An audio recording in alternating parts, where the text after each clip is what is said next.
Hey guys, this is Universa. Have another episode of TV Hangouts. We're talking Star Trek Picard again. We're examining the episodes 5 through 8, which episode 8 just aired at the date of this recording last night.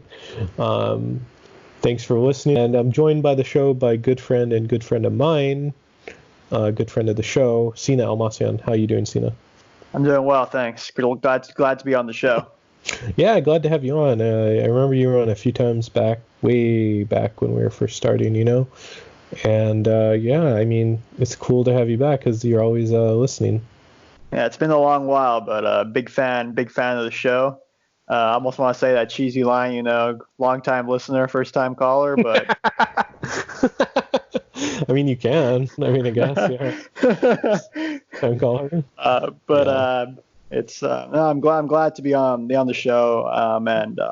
Star Trek's always been something I've been really interested in, and it's been kind of actually really important to me, specifically like the Next Generation and specifically Picard. So glad to be talking the new version of Picard for the for this decade instead of the 90s. yeah, definitely. And tell us a bit about yourself. If anyone hasn't listened to the early episodes where you were on.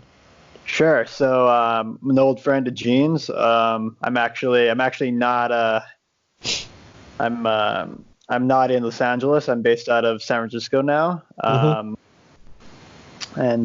always been a big fan of kind of like the movies as well as just television, especially things like Star Trek. And I've always been Gene and I remember even back in high school we were always really into the movies, and obviously Gene has he's pursued it a lot better than I have, but I've tried to stay involved. I think one of the more exciting projects that Gene is working on recently that I've been able to be a producer on is this interesting project, Vera, which is actually kind of a sci-fi type project that I'm really excited about to be involved with, and I know Gene's been doing a lot of work on it. So yeah, still am.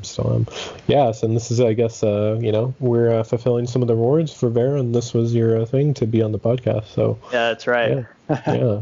But and we've known each other since grade school too. So if listeners do not know, Sina is probably my oldest longtime friend. So yeah, about 15 years. 15 years, Jesus Christ.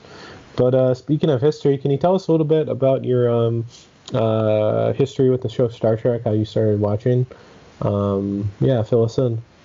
Sure. So it's actually kind of funny. I originally, as I guess most people, my first interaction was with the original Star Trek, right, with like William Shatner, George Takei, etc. And the reason I used to watch that one is because it used to come on at like 5 a.m. when my mom would be like corralling us all to get up, and she would put the TV on and always be on the same channel every morning, and it was always William, Captain Kirk and Spock, etc., kind of going on whatever adventures of the week. And so, that was my first intro to Trek. The other part of it too was that my mom's a big fan. Like, it escapes me. I think it's Star Trek, the fourth movie where they have to save the whales. Star Trek: The Voyage Home, which is directed by Leonard Nimoy.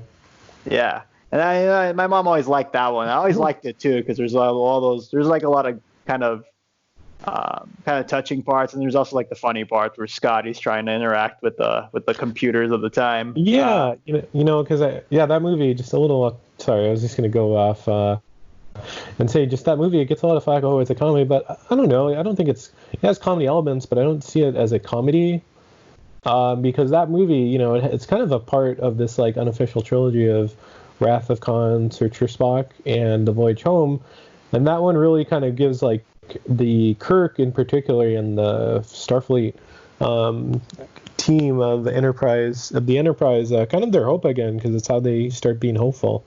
Right. Yeah. I'd agree. And then and then I got kind of introduced to the Next Generation. Mostly, at this point, Next Generation, by the time I was a kid, I think it already gone off the air and was in rerun mode. Yeah. But I used to watch that in the evening. And what I liked about that one is that it was like a completely, Kirk always kind of Captain Kirk always kind of struck me as like a kind of swashbuckling guy, but he wasn't a guy I could like trust and really want to like kind of work with and serve under if I were in Starfleet. And I always got that sense from Captain Picard, right? Like this kind of stoic, takes the sacrifices that he and others have to make very seriously, kind of really takes the hard decisions that he makes to heart, and tries to kind of do things in an upstanding way. And just how he and like the bridge crew all kind of interact, like I've always liked his relationship with like Riker, or and how they, how he interacts with like Commander LaForge and Data especially, and that's such a great history. So you were more into, you would say, the Next Generation? Yeah, that to this day, that's the one I still watch. I've actually been watching a lot of it lately, just because you only get Picard once a week, so on all the other days I kind of catch up on Next Generation. A big thing of mine too is just just the different arcs everyone goes through. Like Captain Picard has like this, kind of large arc throughout the series, right? Where we're introduced to him. He seems kind of like an unfeeling man. Yeah. But you have it's very stoic, I would say. Yeah. Yeah. But then you have like the Borg assimilation, right? And I think that changed him in a very meaningful way. And then I would say the other like kind of transformational experience I think for him was the Inner Light episode, which I watched relatively recently because I really like it. But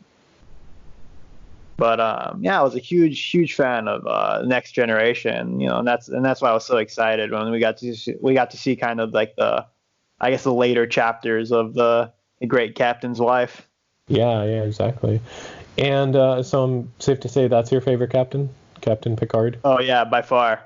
I mean, it's not to say one is bad and one is good. It's to say that one is better in my opinion. Okay, for sure. Because if you listen to the previous episode, I'm leaning more towards Captain Kirk because I think, restating, I think Kirk's he gets a lot of bad rap for being reckless, but he's not reckless. I think he just takes a lot of calculated risks. Is my opinion. Yeah, I think sometimes Picard, he rolls the dice too, but much more at home. I think he's much more at home playing the diplomat more than anything. He's a very reluctant warrior. And then they make him a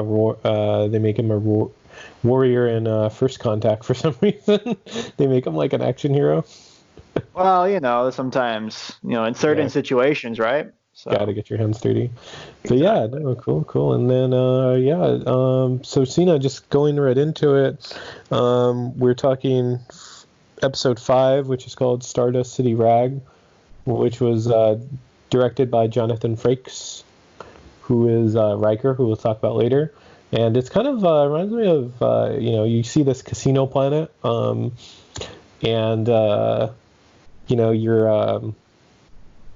you see this casino planet, and you kind of reminded of some of the funnier episodes of Star Trek: The Next Generation, like all the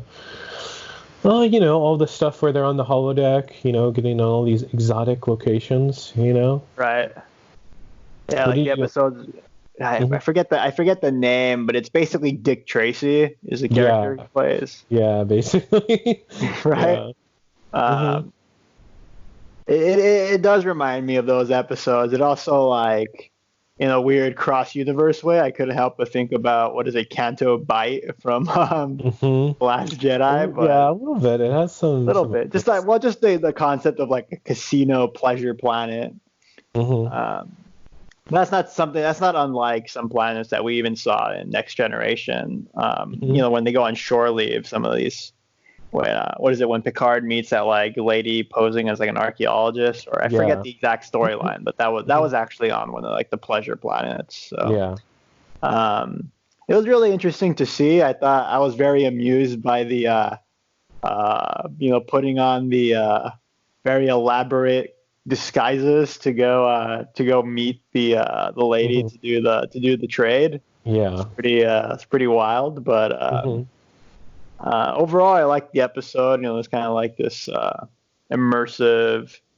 It felt like a little bit like they're getting sidetracked. You know, like a side quest from the main thing, right? A little bit. And there's been a lot of kind of side. There's been a handful of side quests actually thus far in the show, and yeah, they've been. I think they've been pretty enjoyable. Yeah, I mean they're trying to get Maddox, who's from an earlier Star Trek episode. So yeah, I mean it's kind of essential, but you know, I mean with let's talk about 7 of 9 because that's who we see again too. Right. So and we saw her at the end of the last episode, but yeah, she has like a full role here. Yeah. I mean, I had to be like full disclosure, I never really watched she was on Voyager, right? I never watched Voyager as much. But you know, I always knew of her character because it's so distinct. It's kind of it's kind of nice because she's kind of serves as like a little bit of the bridge of like kind of just to you know Picard having you know been of the Borg Locutus wow right so I think she's like a nice bridge of like you know the human Borg interaction or however you want to characterize it, just how they just having that transition. And this kind of jumps the gun a little bit. I always liked that Hugh was kind of similar, played a similar role, right? Yeah, exactly. And I mean did you like Voyager? What are your thoughts on that? I just you know the honest truth, it's actually a pretty lame response. It's just like I like Last Generation, not the Last Generation, the Next Generation so much that I just never really gave Voyager that much attention. Yeah. Same kind of the same issue with DS9. I didn't really care for Cisco from the beginning, and you know, kind of hard to over. Besides, what's his name? The actor's like kind of crazy in real life, probably. What? Something like that. He's not the nicest person, or you know I don't know. He seems a little out there. I see. I didn't know that. Yeah, Avery Brooks. But anyway, yeah. No, but you know, I liked that episode, and then it's I think that's the episode where we find out, or we get a little bit of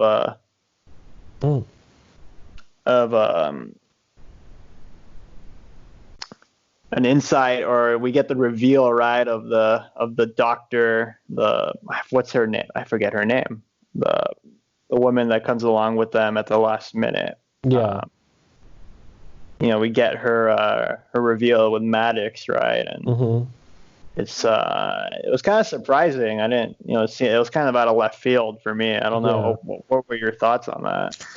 With the death of Maddox. Yeah, exactly. Yeah. Yeah, you know, it was because I really liked that character of Alison Pill Girardi. I mean, she seemed like I don't know, like a cool like researcher, kind of nerdy. Right. And then she's like a full-blown murderer. But right. You know, it's it took me off guard, I would say. Yeah, and it was kind of nice, I think, in terms of like a story decision, because initially she kind of seemed out of place there, right? Yeah, she was like very overeager. Exactly, and it was kind of interesting to see it kind of sour really quickly for her. Yeah. And also just kind of that extra mystery of like, what the hell was going on there, right? Like you as the viewer are kind of asking that question, and you know, I was already going to tune into the next episode, but I was a lot more excited to see like what exactly is going on here, like what's the deal here. Yeah. I do sometimes get confused about the holograms of the Rios. And his little hologram guy. Yeah, I'm surprised the hologram guy didn't just tell on her immediately and be like, hey, like Maddox is dying, but you know, we'll let that one slide for the sake of the story. But yeah, did you like episode 5? Like, I felt like it because I've been I liked the first couple episodes of Picard, but I felt like with this episode, it really found its groove, because it was a little slow at the beginning of the season. There was a lot of setup, right? Like, but I think it really, it kind of really took off a little bit. Yeah, episode 5 was really when the ball started rolling, right? Like, you get to like, what the hell did like she just do? Like, what's Girardi doing? Like, yeah, etc. Right? So, and it kind of brought in some like real kind of lethality to it, right? I think, we had what's her name, Dodge dying early on. Right? Yeah, that was as we talked about in the last episode, pretty big surprise, I felt.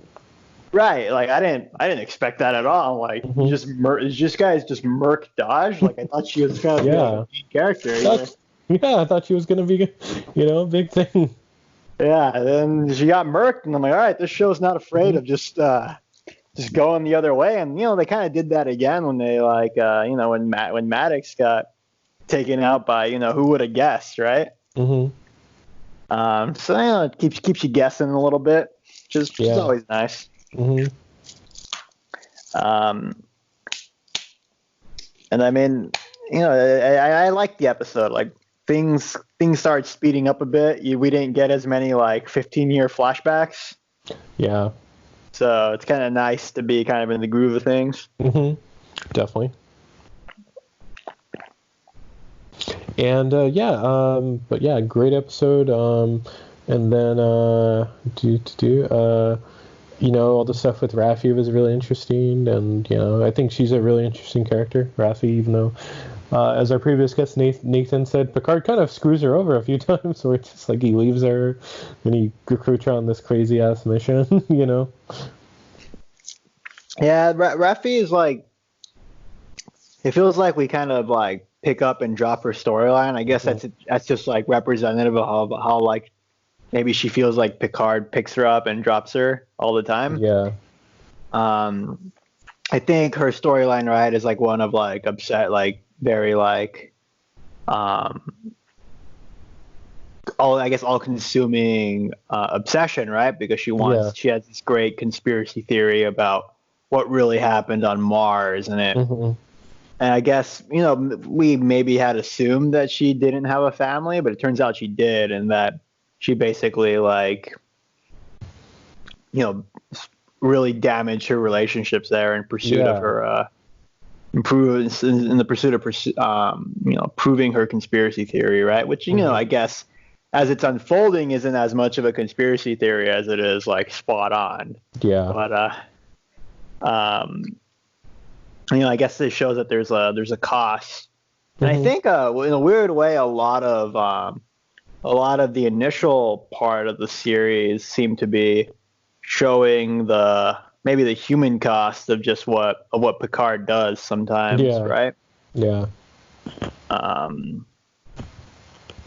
Which I sometimes struggle with, because I think like him as a character, when you think him back to the Next Generation, he wasn't a flippant he wasn't a flippant person, right? And he didn't he took things very seriously. But I mean, when you have a career that spans decades and spans light years, maybe something slipped through the cracks. Yeah, exactly. But it was interesting to see her interaction with like her estranged son. But I would say, like, generally speaking, we'll see how that comes back, if at all, later in the season. But it was something that was interesting. Was it essential? I'd probably say probably not. Yeah. Well, yeah, I guess so. Well. What were your thoughts? I just felt like it was just a fun episode. That cool to see 7 of 9.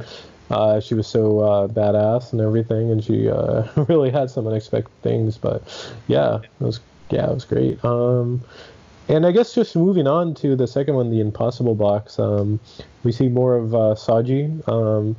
kind of see more into her sort of world. Right. What are your thoughts on Sanji? Because you're a little hesitant on the character. Yeah, she's the blunt way of putting it is her character at through that episode had been a little boring, right? Okay. Like you just didn't really find her too engaging because it's just kind of, she's just kind of trying to figure. I mean, it's not so much figure herself out, but then it's more like this like romance subplot with her being kind of like seduced, almost. Right. Yeah, and there's also just the element of, the viewer, Narek, pretty much, the viewer and Narek both know what's going on, and you kind of feel like she's more of a plot device than a character in a weird way. Right. I actually got a little more invested in like what's like Narek's deal, like what's the deal with him and his sister? Yeah, it's kind of creepy. Yeah, right. I'm like fucking creeper. Yeah. Sorry. I said that. That character's such a fucking creeper. He's kind of trying to kind of manipulate this woman that's barely like years old. It's kind of gives me the creeps. Yeah, it's odd, but I guess you have to. I think part of it, right, is like the setup for like the other episodes where she has to have that betrayal, right, and that kind of like very shocking discovery of what she really is, right? Yeah. And I guess through a betrayal like Narek's is I guess is an efficient way to do that, right? I did really appreciate though the juxtaposition of Narek's approach to things versus how his sister, or however how other people in the organization. I keep calling them the Tal Shiar, but I know they're technically not the Tal Shiar, the Jagvash. The Javash. And someone, Nathan, our previous guest, was kind of like saying it's kind of like a Russian, little Russian doll because there's a secret society in a secret society. Yeah, I can't wait till the next reveal. Like there's an inside cabal of the Shakvash. Just the and then the name of the episode is what the Impossible Box, is that what it's called? Yeah. And I just liked kind of his little storyline, right? In terms of like how he approaches things with a lot more subtlety, right? He kind of gets what he wants without going in. You don't go in the front door, right? So he kind of embodies a very, very Romulan way of doing things, not in terms of like there's certain elements of like brutality sometimes, but I think in terms of just like the very elaborate, nuanced way of thinking about, approaching a problem or thinking about things. Yeah, exactly. Kind of changing gears here. What did you think of seeing Hugh again, which is, a fan favorite character, and just a little like I was reading online the actor that plays him, like the little hug he has like Picard, that was unscripted. They just kind of like improvised it because in the script it was just kind of like they would just, oh, it's good to see you, but it's like, this is how much Picard helped this person and changed his life. Yeah, I mean, Hugh's storyline overall is interesting, right? He's like the lost Borg they recover, and then they help kind of restore his identity and humanity, right? And we lose track of him after that episode, but then we revisit him later when Data's brother Lore is kind of taking over a hive of Borg, right?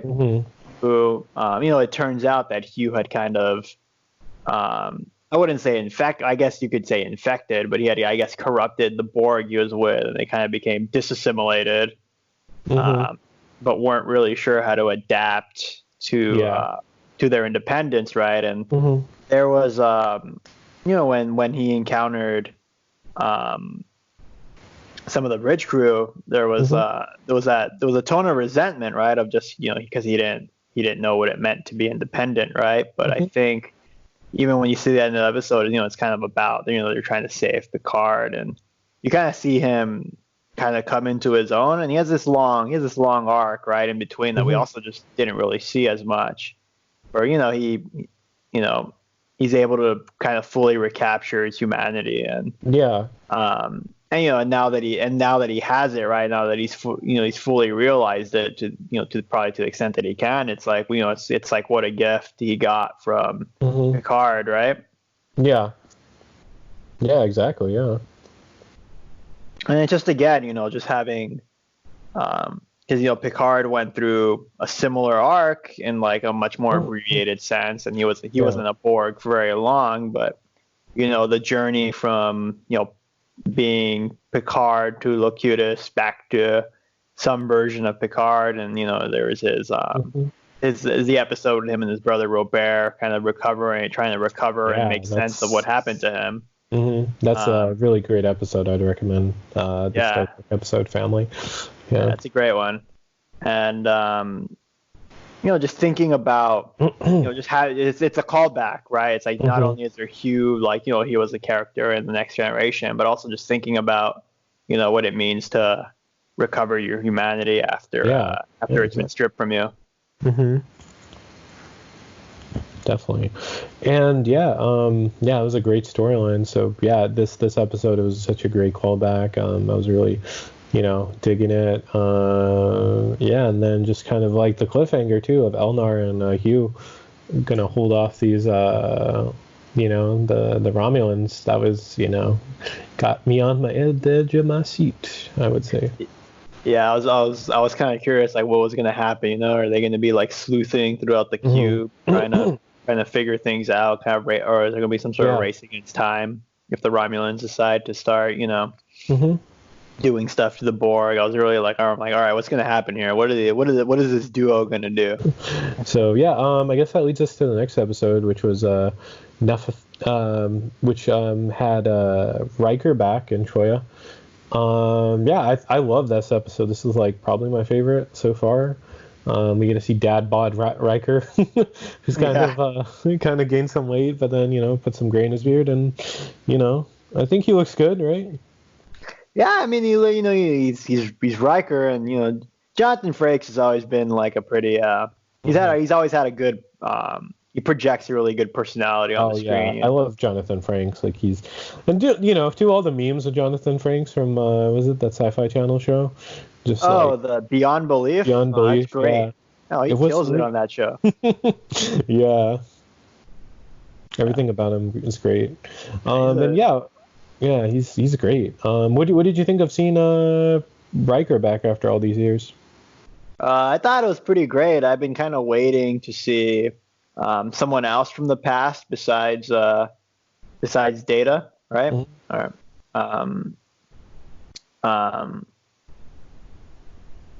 And it was kind of it was nice to see Riker and see Troy. Later in life, it's kind of funny. Riker, you recognize him as Riker. I didn't recognize initially. If you told me like, is that Troy? I'd look at her. I'm like, oh, it might be Troy. Yeah. But it's kind of funny just how Jonathan Frakes just has looked like Jonathan Frakes for the past 20 years. Yeah. But and then Troy, and then just seeing their daughter again. I've seen their daughter. It was such a nice little thing, and the tragedy of their son. That was heartbreaking. Yeah, there was a lot of layers to that episode, and that was kind of an interesting one. They had to deal with some real loss, and I guess there's they have something to lose in the form of their daughter, and that's why while they'll be hosts to Picard, I guess this is an adventure they're not gonna join. But just Jonathan Frakes' presence alone, made it really enjoyable, right? The pizza, the endeavors to make pizza were pretty amusing. Yeah, I was gonna ask you. So, what do you would you have his pizza like? Well, his cooking looked great. Yeah. Yeah, he was making like the sausage from scratch, right? So I'm like, all right, so this guy's serious about it, right? Yeah. So I would have liked to have heard some trombone playing, but he can't have everything. Yeah. Definitely. And yeah, and also just seeing when he realized his friend was in trouble, just seeing him like put up the shields and all that, you really felt like you were back on that bridge, right? Definitely felt like, just like when we're back on the Enterprise, number one base saying shields up, Shields up, yeah. Number one. Yeah. So it was great to see. Soji was a little challenging to like in that episode. Yeah, well, I mean, she's definitely going through a lot, yeah. Yeah. That they chose to make her kind of a petulant person in that episode was an interesting choice. But I guess it is hard to imagine, like, what the hell would a person who has no actual, how would they, like, a person who finds out that they don't have like an actual identity, like, deal with that, right? So it was interesting to see, and I think there's been an undercurrent in this series. Maybe it's not even an undercurrent; it's probably more overt than that, of trying to humble the arrogant Picard a little bit. Right. Yeah. I mean, that kind of goes with back to the because we were talking on the last episode kind of how the Starfleet and the Federation kind of let go of its ideals, kind of became like really not corrupt, but certainly heartless almost, right? Arrogant. Right. Yeah. Yeah. These institutions and people kind of getting full of themselves. Right. Yeah, and I mean, it's I think this is just my opinion. I'm like, Picard can be an he has, there's a little bit of an arrogance about him, but I think it comes from, it's like the right, if there's like a such thing as the right kind of arrogance, like being arrogant because you're like, that you have like, you're always trying to look out to do like the absolute right thing. Yeah. In the like best possible way. And I'm like, well, Picard's never like arrogant that he thinks he's better than you just because of like whatever exogenous reasons, right? Like looks or whatever, or even intelligence. He just has a self-assured sense of, I think, morality and ethics, right? Yeah, exactly. I think he likes to, he sees things very, what's right is right and what's wrong is wrong, right? And he's not afraid to kind of just lay it down, whatever political or otherwise reasons you may have for doing what he thinks is the wrong thing just isn't going to be acceptable, right? Yeah, love that. Well, we always love Picard because I think Picard has a good heart at the end of the day.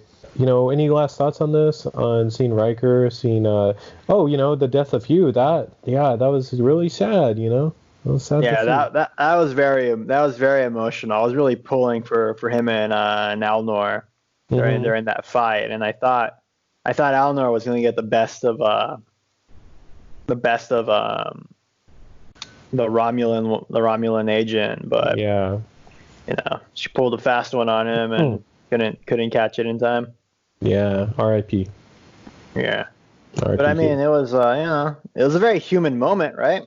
Yeah, exactly. Think about it, right? Like the South. It was a sense of like self-sacrifice and a sense of he was putting his life on the line to try to save the other Borg, or So it was nice to see, and it was you're sorry to see the character go, but it was it felt like felt like an acceptable way to kind of see him off. Yeah, exactly. R.I.P. Hugh. R.I.P. R.I.P. Hugh. Yeah, I guess just the episode that just as of this recording premiered last night of this show, where this is like we see the ramifications of Girardi's actions in episode 8, Broken Pieces, and this was, and seeing this particular crew kind of interact and everything really felt like the series kind of came to its own. Right. So we finally got Picard kind of reuniting with Rios and Girardi, and Soji's kind of introduced. And then we kind of get Rios kind of withdraws, and we have like this little mystery, right? Of what's her name again? She's kind of trying to piece together what's going on with Rios by using the different holograms. Right? Raffi. Raffi, yeah. Raffi's putting that together. I don't know why. I just had a Joe Biden moment. Yeah. Yeah. Stop. I don't want to think of real world things right now. But anyways, Raffi is, there's like that neat little side plot, right, of Raffi trying to piece together like what the hell's going on with Rios. Yeah. And then we have Picard being like, once again, this is kind of like, I've liked the series so far, but I'm like, for a man who was always so shrewd and cunning and able to kind of see through the machinations of like the Romulans and the Cardassians and the even within when he's dealing with the different factions within the Klingon Empire, it's he's not a dolt, and he's not one that you can really pull a fast one on, right? So it's just a little surprising to see him being like so taken aback that like Jurati, because there was always something kind of off about her suddenly, right? Yeah, I felt like everything kind of fell into piece with this episode, and it's also written by Spider-Man 2 screenwriter Michael Chabon, and and then also too, finally, someone in Starfleet listens to Picard. What do you think of that? Yeah, I feel like I wonder if her character can go to a scene without dropping the F-bomb. But...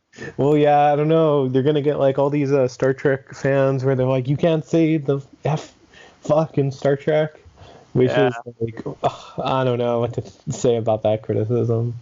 Well, when you go back to Next Generation, a lot of the interactions were very formal, right? Yeah. And I guess, if you're just used to that flavor of command, right? I guess, I guess my takeaway, to be honest, is that like Starfleet's like this old bloated institution now where like someone like that could make it to the top. It's kind of like what I get out of it, right? Of like just kind of this, because I think on one level she's supposedly supposed to be a foil of like, oh, look at how arrogant and stuffy and whatever Picard is. At the same time, I'm like, well, just look at how like unput together Starfleet is, like under a veneer of like formality, right? Yeah. So, I mean, like Starfleet doesn't scream competence throughout this entire series, right? No. Any last thoughts on this episode, Tina? Well, now we know there's like a planet of Sojus, so it's kind of interesting to see what's going on there. That it was really nice that the whole like let's find out what's going on with Rios actually had like a pretty interesting ending to it, right? And it kind of tied together the main plot. Just kind of excited to see what's going to happen next. Yeah, exactly. Yeah, and I guess that will lead us into these like final 2 episodes, which everything about with all the Borg and everything. It's interesting to see what's going to happen. Yeah, it all comes together. Yeah, it's all coming together. I guess this kind of concludes our episode. Sina, where can people find you at for social media? Not a huge social media user, but I'll defer it of like be sure to follow Gene and kind of keep up with his projects. He's always kind of got a lot of interesting stuff that he's working on, and I'll be involved here and there, and I'm always a big fan of the show, and it's fantastic to be. I got to say, it was fantastic to be a guest after a long hiatus.